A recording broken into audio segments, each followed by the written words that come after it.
Hello, it's Charlotte, and welcome back to my channel, or welcome if you are new here.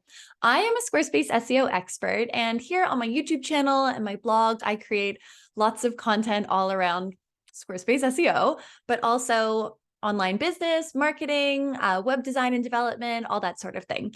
And in today's video, we are going to be talking all about the footer of your Squarespace website and what role, if any, it has in SEO. So if that sounds like something you want to know about, you're kind of curious, you think, oh, is the footer helpful for me from an SEO point of view? Then we're going to answer that today. And before we do, I want to remind you that I have a free Squarespace SEO checklist, and I'm going to link to this down below so you can grab a copy of it. It's totally free, like I said, and it's good for anyone who's interested in Squarespace SEO, whether you're a beginner who wants some sort of like framework and starting place to go from, or if maybe you've been at it a little bit, you've like dabbled, but you're just not sure if you're doing it right and you want to make sure you haven't missed anything, then grab a copy of this Squarespace SEO checklist. It will help you out. And like I said, it's been downloaded by thousands of people. So you're an excellent company here. And yeah, grab a copy of it. And wherever you are in your Squarespace SEO journey, this is going to help you out. So let's talk now a bit about the footer on your Squarespace website and what role it has in SEO. So first of all, in case you're like, cool, Charlotte, what's a footer? Let me show you. So on every website, mine included, if you scroll all the way down to the bottom, there's this section at the bottom of your website, and it basically, you can design the footer to have whatever information you want. So in my case, you can see that I've basically just linked to like a couple different pages that I have, like, I've added a search box, like some social media stuff, but there's nothing like that crazy. I mean, sure, it can be helpful for a user to like access some of the pages that I think are important or where I want them to go to on my website. But from an SEO point of view, for me on my website right now, this isn't super helpful.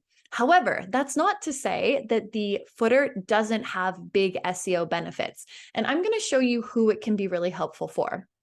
So in this case, I have just created literally like a blank template from Squarespace. I have done nothing to this. I just took it. But I want to show you how the footer can be beneficial for SEO. And this is specifically if you are concerned with something called local SEO. And I've got a video that talks a bit more about local SEO. But basically, local SEO is for anyone that maybe has a physical location, whether it's like stores or a shop or an office, a studio, like a place that you, whether again, you have like, whether you do commerce, like you have like a store or a shop or something, or it could be somewhere that you offer services out of. So maybe you're like a counselor or a photographer and you have a studio or like a clinic or something like that.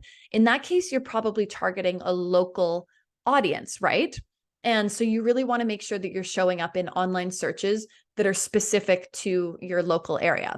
And it can also be with local SEO, can be beneficial for someone who maybe doesn't have a physical location for their business, but serves a local audience. So again, a good example here would be maybe like a wedding photographer or I don't know, like an interior designer or something. So you're working with people in a specific area, but maybe you're not sending them to your like your office or your studio or your shop or something. You see what I mean? So in this case, this is where we can take the footer and actually make it useful for us from an SEO point of view. So again, just that was really long-winded, sorry, but you get the gist. So here, if we go down to the bottom of this demo website that I have here, you can see that we have just a very basic footer set up. But what I want to draw your attention to is that in this footer, the person or the business or whatever is going to be putting their address and contact information. So again, this is super easy if you have just like an office or a studio or a clinic or like a shop or, anything like that. If you have one of those spaces, I really encourage you to just repeat it in the footer section.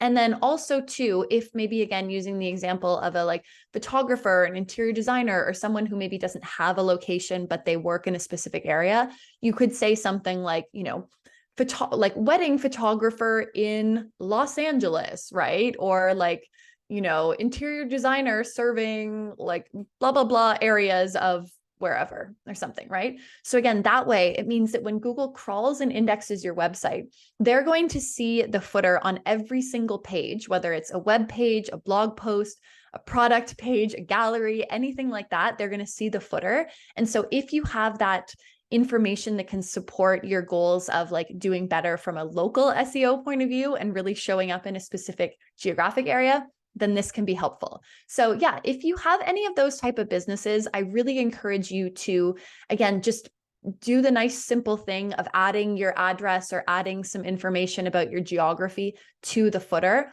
But if maybe your website is a bit more like mine and you don't actually like care that much about local SEO, then don't worry about it. It's not a huge deal if you don't do it, right? Like just because you like, you know, you won't be penalized basically for not having that information in here, but it can help you to rank higher and show up in a more favorable position if this is important to you.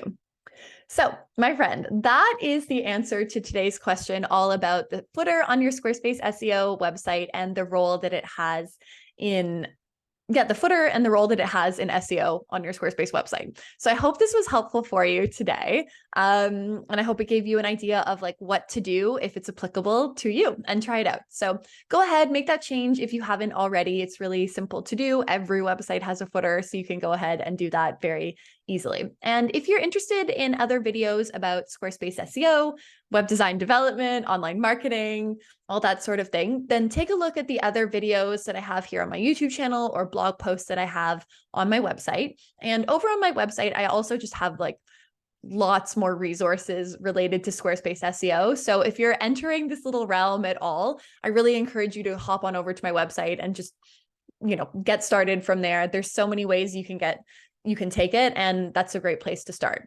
So, oh, and last but not least, grab the SEO checklist. It's free, download, link is in the description, all that jazz. So thank you so much for watching. Before you leave, make sure you like this video, give it a thumbs up, leave me a comment, or if you have any questions, put them down below. I'm also open to any other video topics that you might have. So leave that down below as a comment, and I'll try to get to it over the next little while. I am cranking them out for you. And thrilled to do it. Also, it's just really nice. So yeah, that's it for now. I will see you again soon in the next video, and thank you for watching. Bye.